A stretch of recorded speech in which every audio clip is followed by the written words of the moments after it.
दोस्तों, आचार्य चाणक्य न केवल महान विद्वान थे बल्कि एक कुशल रणनीतिकार भी थे।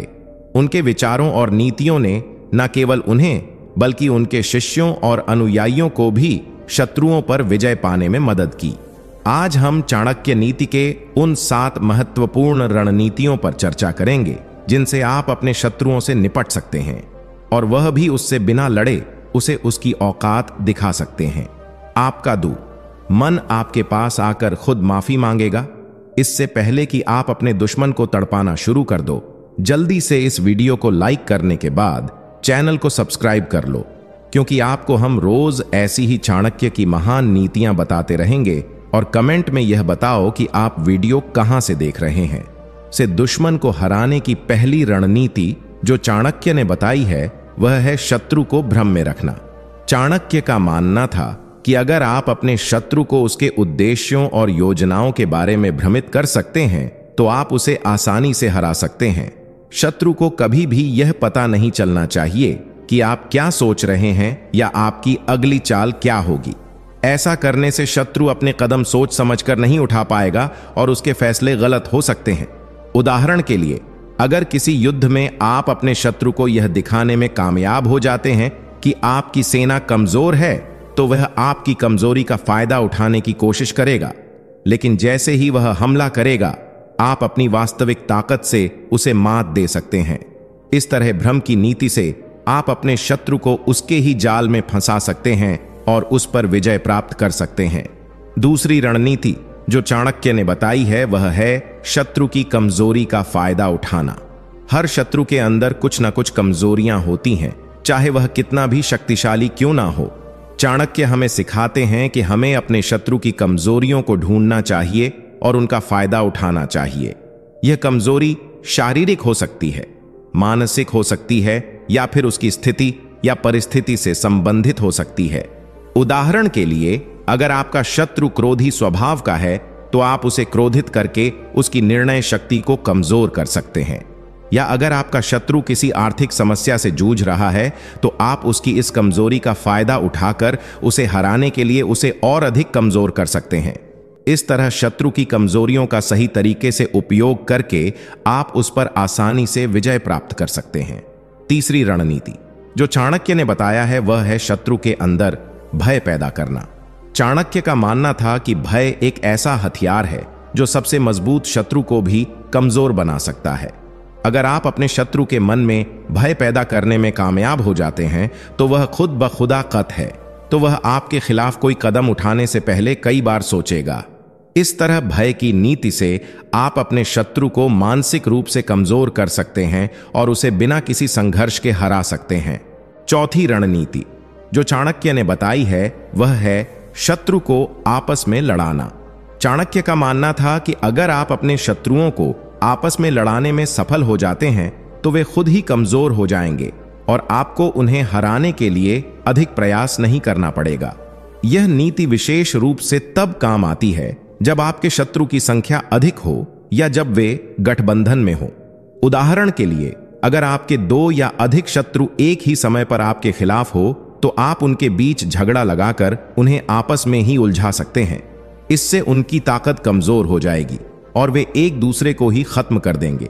इस तरह आप बिना किसी प्रत्यक्ष संघर्ष के अपने शत्रुओं पर विजय प्राप्त कर सकते हैं। पांचवी रणनीति जो चाणक्य ने बताई है वह है समय का सही उपयोग करना। वैसे समय का सही उपयोग कई बार चैनल को सब्सक्राइब करके भी होता है, जो आप नहीं कर रहे हैं।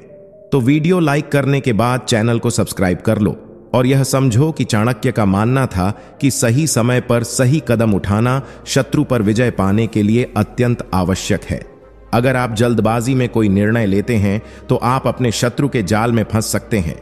इसीलिए चाणक्य हमें सिखाते हैं कि हमें धैर्यपूर्वक प्रतीक्षा करनी चाहिए और सही समय का इंतजार करना चाहिए।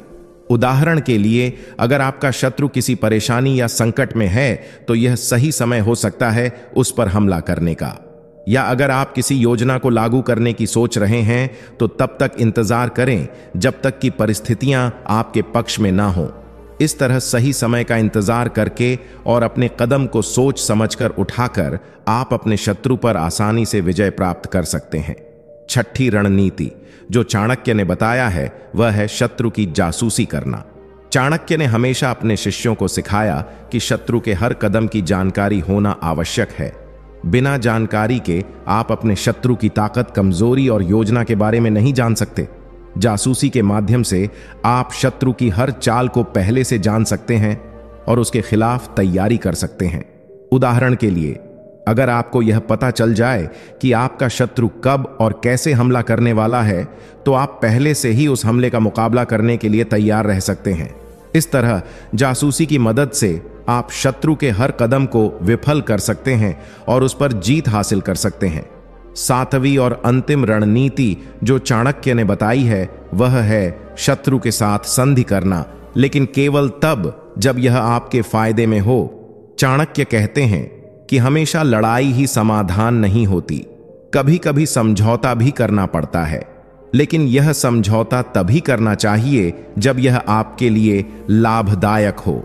उदाहरण के लिए, अगर आपका शत्रु बहुत शक्तिशाली है और उसके साथ सीधा मुकाबला करना आपके लिए नुकसानदायक हो सकता, तो बेहतर होगा कि आप उसके साथ संधि कर लें। लेकिन इस संधि का उद्देश्य समय पाना और अपनी ताकत को बढ़ाना होना चाहिए, ताकि भविष्य में आप उसे पूरी तरह से हरा सकें। इस तरह संधि की नीति से आप बिना किसी प्रत्यक्ष नुकसान के अपने शत्रु से निपट सकते हैं और सही समय आने पर उस पर विजय प्राप्त कर सकते हैं। चाणक्य का कहना था कि दुश्मन को कभी भी कमजोर समझने की भूल नहीं करनी चाहिए, क्योंकि एक दिन वह आपके लिए खतरनाक साबित हो सकता है। साथ ही चाणक्य ने इस बात पर जोर दिया कि अपनी योजनाओं को दुश्मन के सामने गुप्त रखना चाहिए, क्योंकि यदि दुश्मन को आपकी योजनाओं का पता चल गया तो आपकी हार निश्चित है। उन्होंने दुश्मन को भ्रमित करने को भी एक महत्वपूर्ण रणनीति बताया है, क्योंकि जब दुश्मन भ्रमित होता है तभी उसे हराया जा सकता है। चाणक्य की सलाह थी कि अगर दुश्मन शक्तिशाली हो तो उसे सीधे टकराने के बजाय उसकी शक्ति को धीरे धीरे कम करना चाहिए। उन्होंने कहा कि दुश्मन के साथ कभी भी सीधे और खुले तौर पर संघर्ष नहीं करना चाहिए।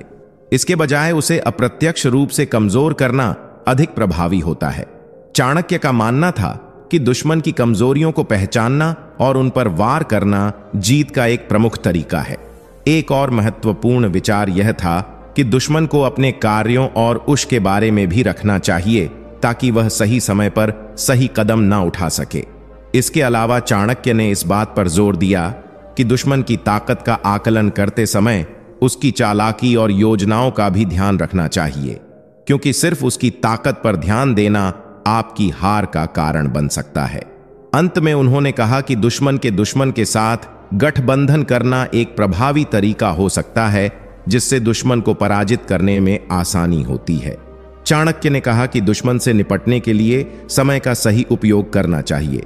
गलत समय पर उठाए गए कदम से दुश्मन का फायदा हो सकता है। इस तरह चाणक्य के यह विचार दुश्मनों से निपटने में सतर्कता, चालाकी और सही समय की अहमियत को दर्शाते हैं। इन विचारों के माध्यम से चाणक्य ने बताया कि दुश्मनों से निपटने के लिए धैर्य, चालाकी और रणनीति का सही उपयोग करना आवश्यक है।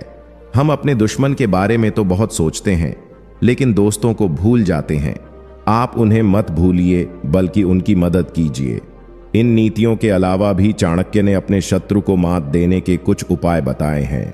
चाणक्य कहते हैं कि दुश्मन के हथियार का पता लगाएं। चाणक्य नीति की माने तो सबसे पहले दुश्मन के हथियार का पता लगाएं। दुश्मन का हथियार ही आपका सबसे बड़ा हथियार साबित हो सकता है। यानी कि आप दुश्मन की अच्छी व बुरी दोनों बातों के बारे में पता लगाएं। यह पता चलने के बाद आप उसे उकसाने की कोशिश कर सकते हैं, ताकि वह अपना आप खो दे और क्रोधित होकर अपना विवेक भी खो बैठे। दुश्मन से आधी बाजी तो आप वहीं जीत लेते हैं। शत्रु को कभी घायल करके ना छोड़े। चाणक्य नीति में लिखा है कि कभी भी सांप और शत्रु को घायल करके छोड़ना घातक हो सकता है। यदि रोग का पूरा इलाज ना हो तो वह आपके जीवन को बर्बाद करने के लिए काफी होता है। उसी तरह दुश्मन को घायल कर छोड़ देने पर वे आपको बर्बाद करने का या मारने का मौका ढूंढेंगे। वे मौका पाते ही आप पर झट से हमला कर देंगे। अपने राज कभी किसी से ना बताएं। चाणक्य नीति के मुताबिक जिस प्रकार सूखा पड़ने पर जमीन बंजर हो जाती है तो सभी उस राज्य को छोड़कर हरे भरे राज्य में प्रस्थान करते हैं ताकि जनजीवन बचाया जा सके, वैसे ही किसी को अपने सारे राज्य नहीं बताने चाहिए। इसके अलावा शत्रु को मात देने के लिए कूटनीति का भी इस्तेमाल किया जा सकता है। व्यक्ति को अपने दुश्मन को मात देने से पहले उससे जुड़ी हर जानकारी हासिल करनी चाहिए, क्योंकि इससे आपको दुश्मन की ताकत और कमजोरी दोनों के बारे में पता चलेगा। उसी के आधार पर आप दुश्मन को हराने की रणनीति तैयार कर सकते हैं। आचार्य चाणक्य का कहना है कि दुश्मन को हराने के लिए हमेशा बुद्धिमत्ता और सूझबूझ से काम लेना चाहिए। यदि कोई आपका अपमान करता है तो गुस्सा करने की बजाय शांत रहें, क्योंकि ऐसे व्यक्ति के समक्ष शांत रहना ताकत का प्रतीक होता है। आचार्य चाणक्य ने इस कथन के जरिए बताया है कि दुश्मन कितना ही ताकतवर क्यों ना हो, अगर वह आपको तकलीफ दे रहा है तो उसके सामने खुश रहना चाहिए। चाणक्य के अनुसार दुश्मन के लिए यह ऐसी सजा है जिसका कोई इलाज नहीं। दुश्मन पर जीत हासिल करने का यह अचूक उपाय है जिसमें ना किसी हथियार की जरूरत है, ना ही सहयोगियों की। आप अकेले ही खुश रहकर विरोधियों को ऐसा दर्द देंगे जो सीधे उसके कलेजे पर वार करेगा। विरोधी अपनी दुश्मनी निकालने के लिए सदा व्यक्ति को तकलीफ में देखना चाहता है, लेकिन अगर आप उसके सामने हर परिस्थिति में खुश रहने की कोशिश करेंगे तो यह उसके मुंह पर करारा तमाचा होगा। साथ ही हंसते हंसते परेशानी का हल निकालना भी आपके लिए आसान हो जाएगा, क्योंकि इससे विरोधी के हौसले पस्त हो जाएंगे और यह उसके लिए सबसे बड़ी सजा होगी। जीवन में कई बार ऐसा मौका आता है जब कोई अपना हमें धोखा देता है, पीठ पीछे वार करता है। ऐसे हालात में व्यक्ति अपने करीबियों को सजा नहीं दे पाता, क्योंकि वे दिल के करीब होते हैं। ऐसे मौकों पर सबक सिखाना है और बदला लेना है तो उसके सामने हमेशा अपना मिजाज खुश रखिए। ऐसा करके आप उसे जिंदगी भर की सजा दे सकते हैं। आचार्य चाणक्य को दुनिया के सबसे बड़े कूटनीतिक और राजनीतिज्ञों में गिना जाता है। आचार्य चाणक्य राजनीति, युद्ध नीति और समुद्र शास्त्र में पारंगत थे। उनके मार्गदर्शन में ही चंद्रगुप्त मौर्य भारत के सम्राट बने और सिकंदर को भारत से वापस भेजने में भी आचार्य चाणक्य का बहुत बड़ा हाथ था।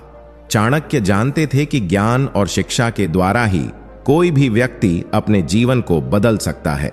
इसलिए उन्होंने अपनी कठोर नीतियों और रणनीतियों को एक किताब में लिखा, जिसे आज हम चाणक्य नीति के नाम से जानते हैं। इस किताब में ऐसी कई नीतियां और नियम बताए गए हैं जिनका पालन अगर कोई भी व्यक्ति करता है तो वह जीवन में सफलता प्राप्त कर सकता है, और इन नीतियों को पढ़ने मात्र से ही व्यक्ति की बुद्धि का विकास होता है।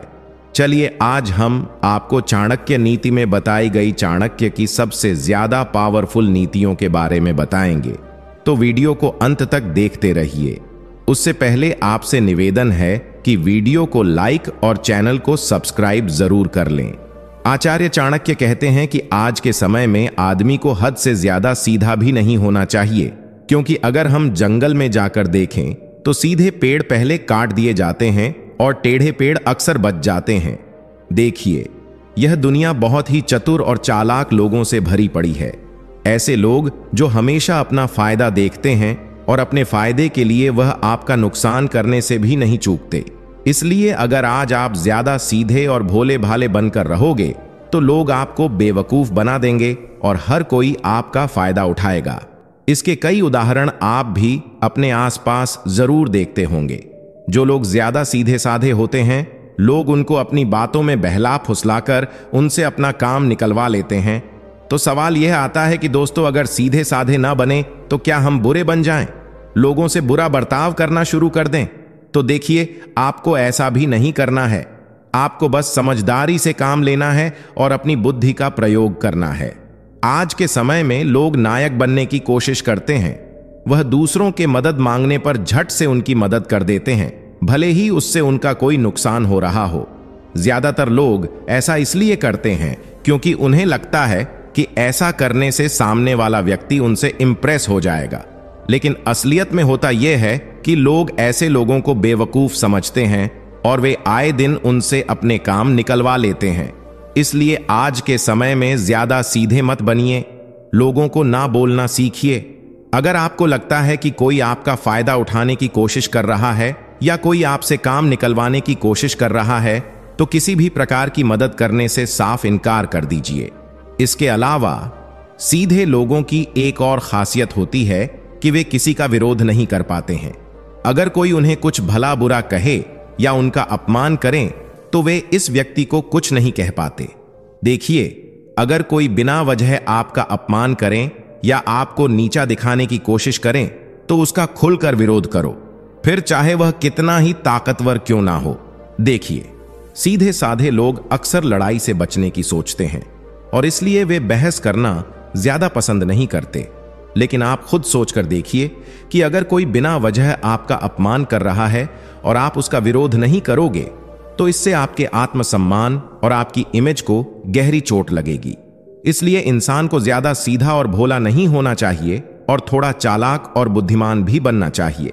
इसका उदाहरण आचार्य चाणक्य स्वयं है। जब आचार्य चाणक्य को पता चला कि सिकंदर भारत पर आक्रमण करने वाला है और वह कई लाखों करोड़ों की सेना लेकर कुछ ही दिनों में भारत में प्रवेश कर जाएगा, तब चाणक्य यह खबर लेकर उस समय के सबसे बड़े राजा घनानंद, जो कि मगध के राजा थे, उनके पास पहुंचे। घनानंद उस समय बिल्कुल भ्रष्ट राजा था। वह नशे और व्यसनों में घिरा हुआ रहता था और प्रजा से कर लेकर खुद आराम का जीवन जी रहा था, जबकि प्रजा भूख से मर रही थी।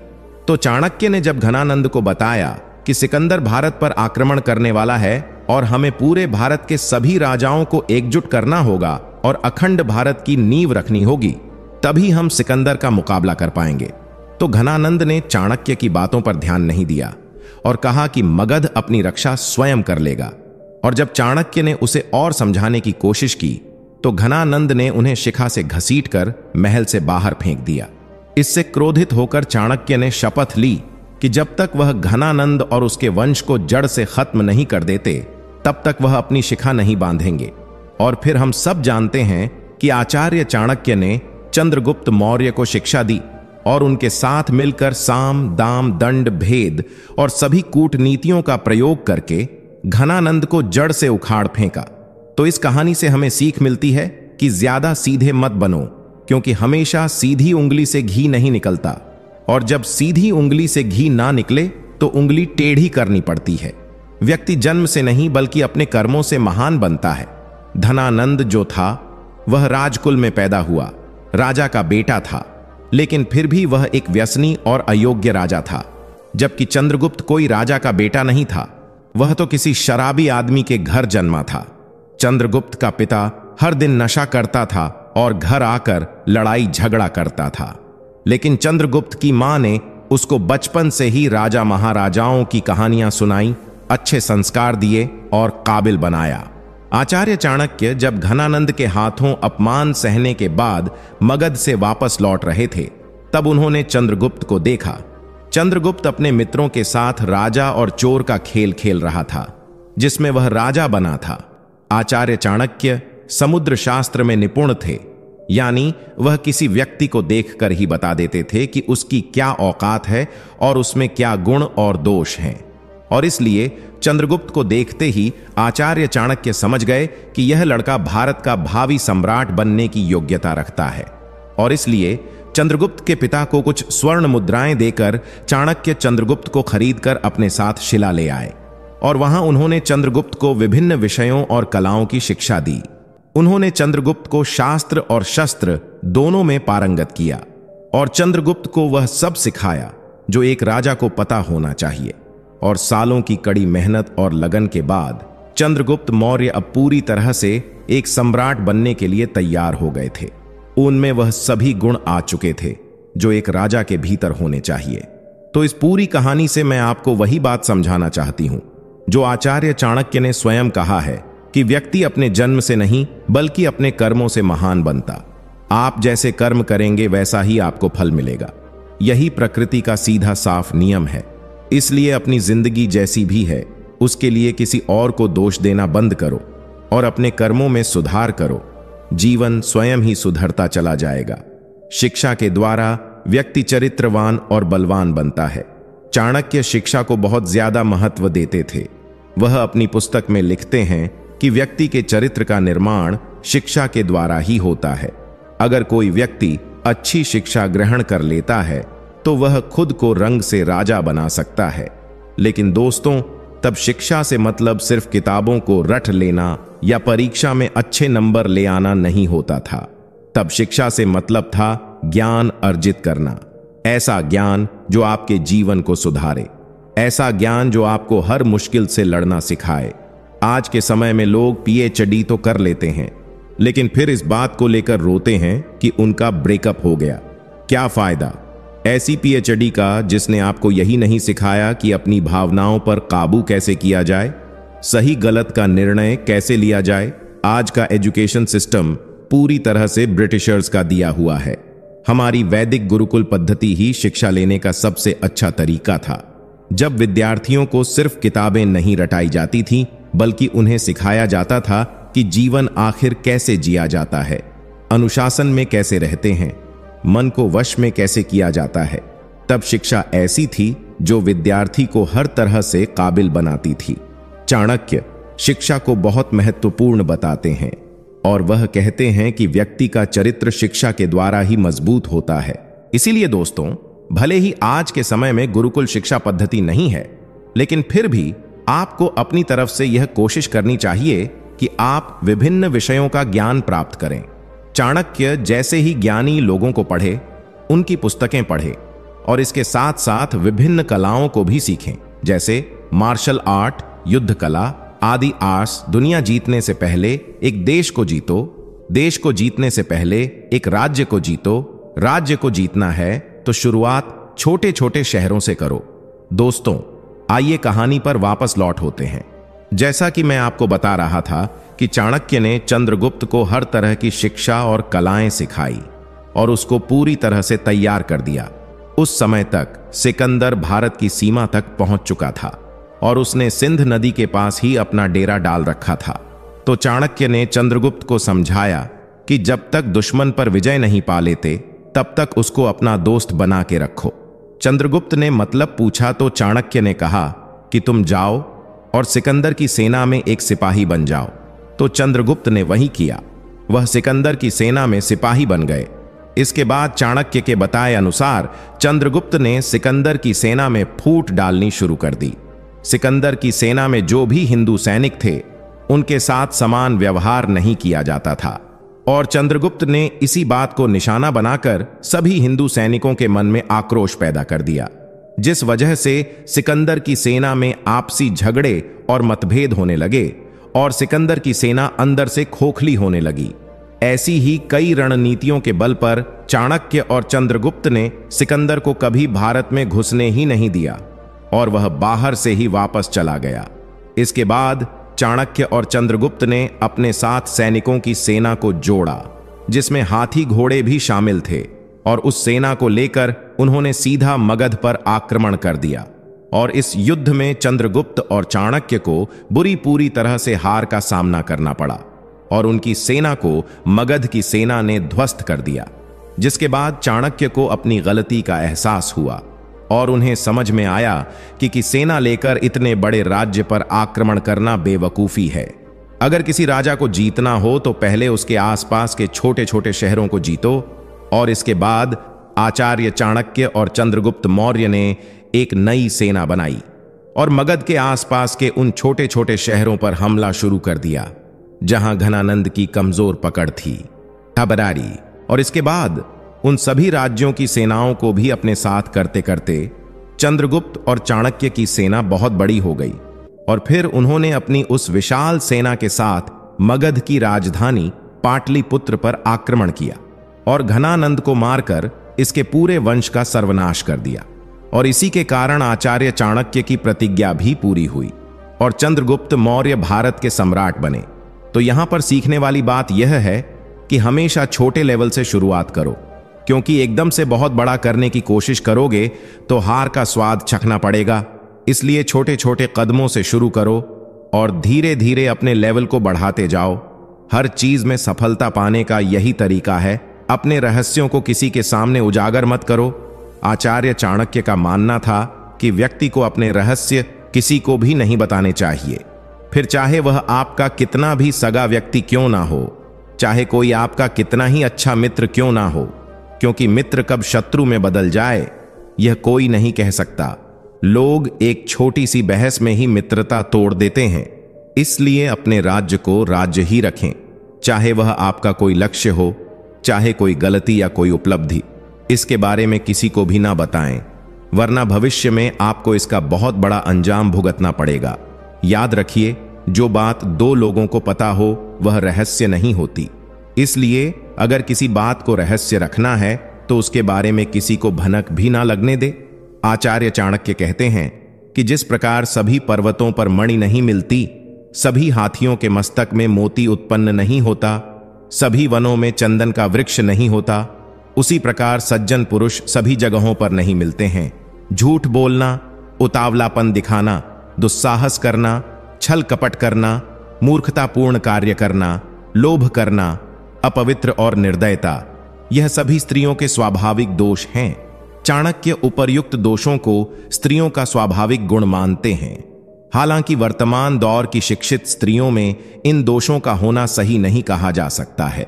भोजन के लिए अच्छे पदार्थों का उपलब्ध होना, उन्हें पचाने की शक्ति का होना, सुंदर स्त्री के साथ संसर्ग के लिए काम शक्ति का होना, प्रचुर धन के साथ साथ धन देने की इच्छा होना, यह सभी सुख मनुष्य को बहुत कठिन से प्राप्त होते हैं।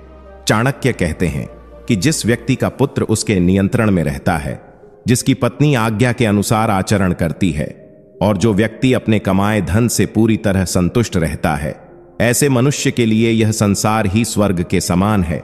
चाणक्य का मानना है कि वही गृहस्थी सुखी है जिसकी संतान उनकी आज्ञा का पालन करती है। पिता का भी कर्तव्य है कि वह पुत्रों का पालन पोषण अच्छी तरह से करें।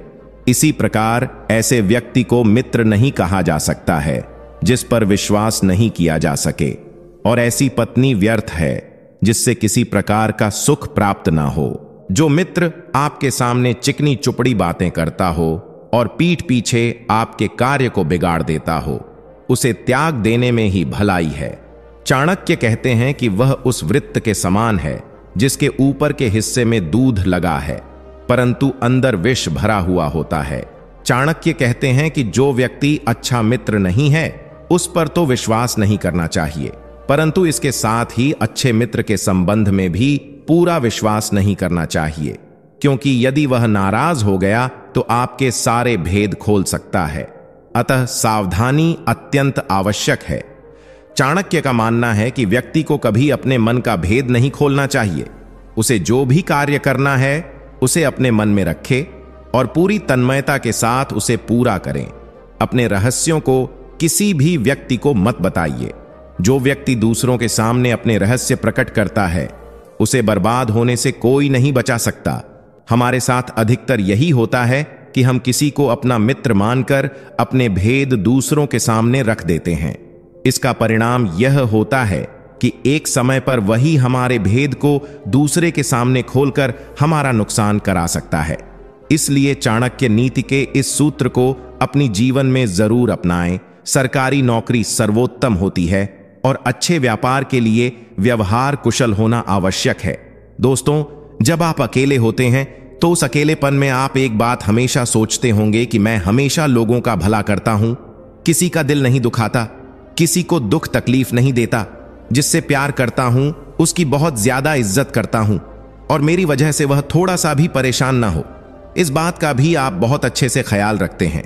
आप सबका अच्छा चाहते हैं, सबका भला करते हैं, लेकिन फिर भी आपके साथ गलत ही होता है, हमेशा बुरा ही होता है। ऐसा क्यों होता है?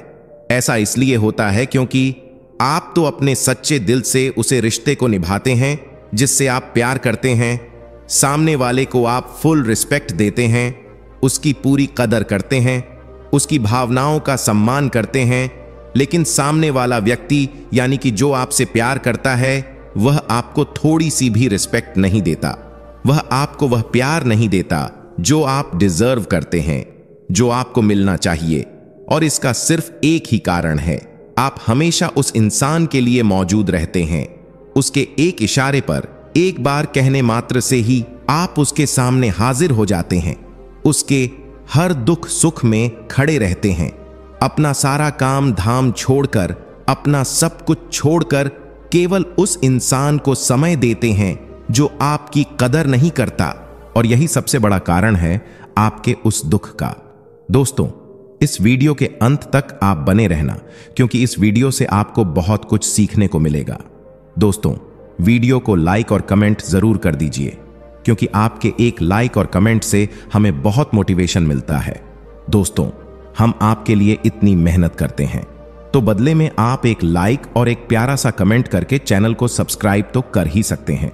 आचार्य चाणक्य कहते हैं कि किसी को अगर बहुत ज्यादा इज्जत दे दो या बहुत ज्यादा प्यार दे दो तो वह आपकी अहमियत को कम कर देता है, आपकी कदर को कम कर देता है। इसलिए कभी भी किसी के लिए भी हमेशा मौजूद मत रहो, हमेशा हाजिर मत रहो, वरना आप अपनी इज्जत को गवा दोगे। केवल जरूरत पड़ने पर ही आप उस इंसान को समय दो, जितना वह डिजर्व करता है केवल उतना ही प्यार दो। अगर ज्यादा प्यार दोगे या ज्यादा इज्जत और सम्मान दोगे तो आपकी इज्जत और सम्मान जीरो हो जाएगा। प्यार कोई फॉर्मेलिटी नहीं है जिसको सिर्फ निभाया जाए, बल्कि प्यार तो दिल से दिल का रिश्ता है, आत्मा से आत्मा का रिश्ता है, जो दिल से निभाया जाता है, जज्बातों से निभाया जाता है। उसका ऊपरी दिखावे से जताने का कोई फायदा नहीं। अगर आप अपनी इज्जत बनाना चाहते हैं, अपनी कदर करवाना चाहते हैं, जो प्यार आप चाहते हैं वह प्यार पाना चाहते हैं, तो हमेशा हर चीज लिमिट में करो, क्योंकि कोई भी चीज यदि आवश्यकता से अधिक हो जाए तो वह आपके दुख का कारण बन सकती है। जिस प्रकार सब्जी में अगर नमक जरूरत से ज्यादा हो जाए तो वह सब्जी किसी काम की नहीं रहती। चाय में अगर चीनी जरूरत से ज्यादा हो जाए तो वह चाय किसी काम की नहीं रहती। उसी प्रकार आपके रिश्तों में, आपके प्यार में अगर आपने हद से ज्यादा इज्जत और प्यार डाल दी तो फिर वह आपके दुख का कारण बन सकता है। वह प्यार आपके किसी काम का नहीं, क्योंकि वहां पर आपकी इज्जत बिल्कुल भी नहीं होगी। कई बार ऐसा होता है कि लोग अपने पार्टनर से बदला लेने के लिए उन्हें चीट करते हैं, उन्हें धोखा देते हैं। ऐसा उस रिश्ते में होता है जब आप अपने साथी के साथ लॉयल होते हैं, सच्चे होते हैं, लेकिन वह आपको धोखा देते हैं। धोखा देने वाले लगभग आधे लोग गुस्से की वजह से अपने साथी को चीट करते हैं, उन्हें धोखा देते हैं। कई बार ऐसा होता है कि अगर आप अपने पार्टनर को इग्नोर करने लगते हैं तो इसकी वजह से वह नए पार्टनर को तलाशने लगते हैं। वही अटेंशन पाने के लिए वह किसी और की तरफ आकर्षित हो जाते हैं। एक रिश्ते में काफी समय देने के बाद कुछ लोगों का अपने पार्टनर के साथ व्यवहार बदल जाता है और रिश्ते में खटास आ जाती है। कुछ लोग अपने पार्टनर को गलत तरीके से ट्रीट करने लगते हैं, जिससे निकलने के लिए वह अपने पार्टनर को चीट करते हैं। प्यार एक बहुत खूबसूरत एहसास है जो किसी भी उम्र के लोगों में देखा जा सकता है। इस एहसास को ज्यादातर लोग महसूस करना चाहते हैं, लेकिन अक्सर देखा जाता है कि शुरुआती दिनों में लोग इस प्यार के रिश्ते में इस तरह से खो जाते हैं कि उनको प्यार के अलावा कोई दूसरा रिश्ता अच्छा ही नहीं लगता। लेकिन कहते हैं ना कि समय के साथ हर चीज बदल जाती है, ऐसा ही कुछ प्यार के रिश्ते में भी होता है। कुछ समय के बाद रिश्तों की चमक धुंधली पड़ने लगती है और लोगों के बीच प्यार की जगह तनाव ले लेता है। इस तनाव के कारण कई बार कुछ ऐसी वजह पैदा हो जाती है, ऐसे कारण पैदा हो जाते हैं जो रिश्ते को अंदर तक तोड़ देते हैं। तो आइए जानते हैं कुछ ऐसी बातों को जो रिश्तों में धोखा देने की खास वजह होती है। दोस्तों, इस वीडियो के अंत तक आप बने रहना, क्योंकि इस वीडियो से आपको बहुत कुछ सीखने को मिलेगा। पहला कारण, कहीं वह आपसे बोर तो नहीं हो गए? रिश्ते में जो ताजगी और प्यार शुरुआती दिनों में महसूस होता है, कुछ सालों के बाद वह कहीं खोने लगते हैं। वैसे तो ज्यादातर लोग इस कमी को दूर करने के लिए बहुत सारे तरीके अपनाते हैं, लेकिन आजकल लोग अपने पार्टनर को ही बदलने लगे हैं। और अगर आपका पार्टनर भी हर रोज रिश्ते को बोरिंग बता रहा है तो समझ लीजिए वह अब इस रिश्ते को आगे नहीं ले जाना चाहता। दूसरा कारण, पार्टनर का नजरअंदाज करना। ज्यादातर लोगों के अपने पार्टनर से यह शिकायत होती है कि वह उन्हें समय नहीं दे पाते। आजकल के लाइफस्टाइल में लोग इतने बिजी हो गए हैं कि उनके पास किसी चीज के लिए भी समय नहीं रहता। समय ना मिलने की वजह से इंसान को लगता है कि उसका पार्टनर उसे नजरअंदाज कर रहा है, जिस कारण वह किसी दूसरे इंसान के साथ रिश्ता बना लेता है जो उनका ध्यान रखता हो। तीसरा कारण, अपने सम्मान की कमी। कई बार देखा गया है कि प्यार में हम इतना खो जाते हैं कि खुद के सम्मान को ताक पर रखकर पार्टनर की हर बात को मानने लगते हैं। प्यार समर्पण मांगता है, लेकिन कई बार देखा गया है कि इस बात का सामने वाला व्यक्ति फायदा उठाने लगता है और कहीं ना कहीं आगे जाकर यह बात भी धोखा देने का कारण बनती है। सरकारी नौकरी सर्वोत्तम होती है और अच्छे व्यापार के लिए व्यवहार कुशल होना आवश्यक है। दोस्तों, जब आप अकेले होते हैं तो उस अकेलेपन में आप एक बात हमेशा सोचते होंगे कि मैं हमेशा लोगों का भला करता हूं, किसी का दिल नहीं दुखाता, किसी को दुख तकलीफ नहीं देता, जिससे प्यार करता हूं उसकी बहुत ज्यादा इज्जत करता हूं और मेरी वजह से वह थोड़ा सा भी परेशान ना हो। इस बात का भी आप बहुत अच्छे से ख्याल रखते हैं। आप सबका अच्छा चाहते हैं, सबका भला करते हैं, लेकिन फिर भी आपके साथ गलत ही होता है, हमेशा बुरा ही होता है। ऐसा क्यों होता है? ऐसा इसलिए होता है क्योंकि आप तो अपने सच्चे दिल से उसे रिश्ते को निभाते हैं जिससे आप प्यार करते हैं। सामने वाले को आप फुल रिस्पेक्ट देते हैं, उसकी पूरी कदर करते हैं, उसकी भावनाओं का सम्मान करते हैं।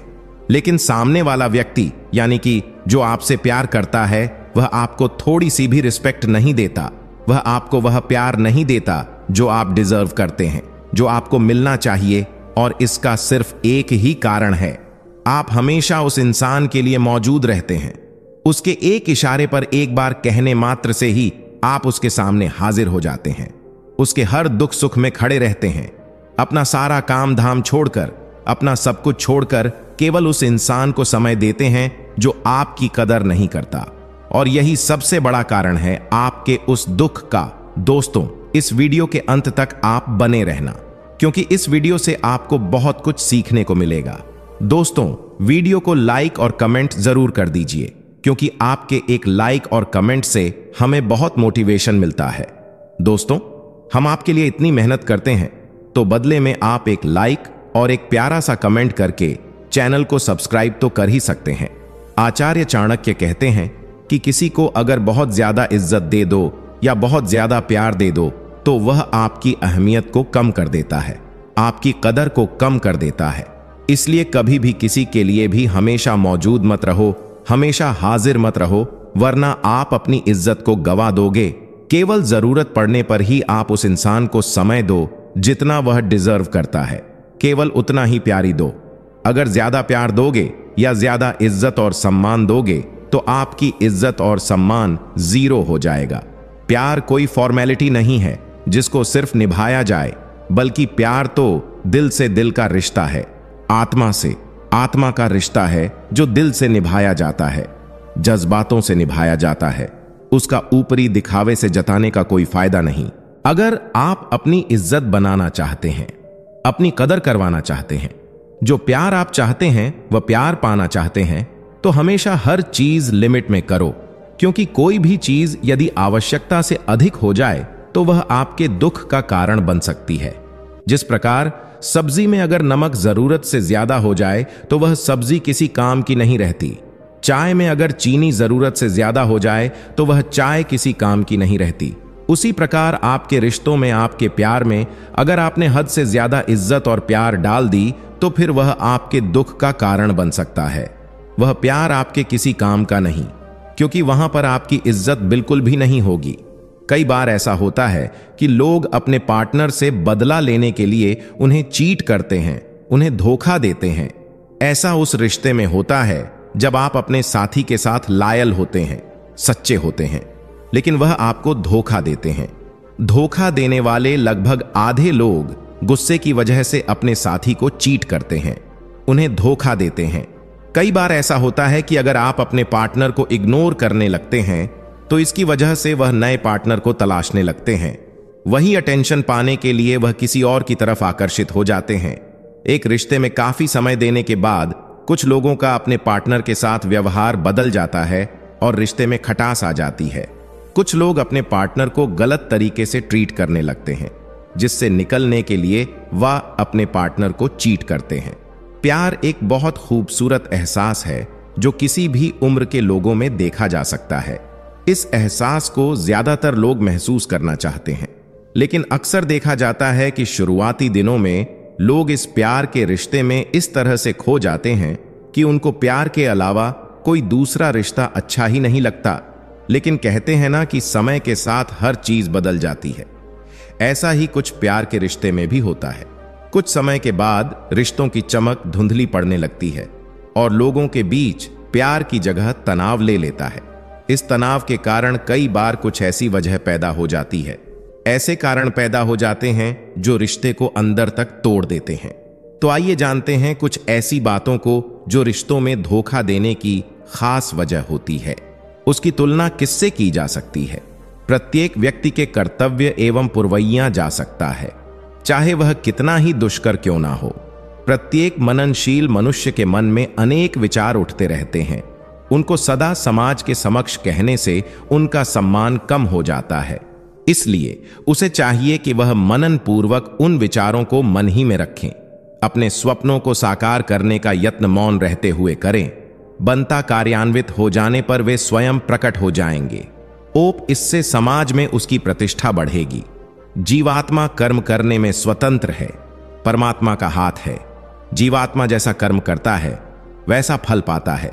स्वयं सब योनियों में भटकता है और यदि सौभाग्य से कभी उसका ज्ञान चक्षु खुल जाए तो अपने ही पुरुषार्थ में पागलपन से डरकर विवेक पथ पर छा जाता है।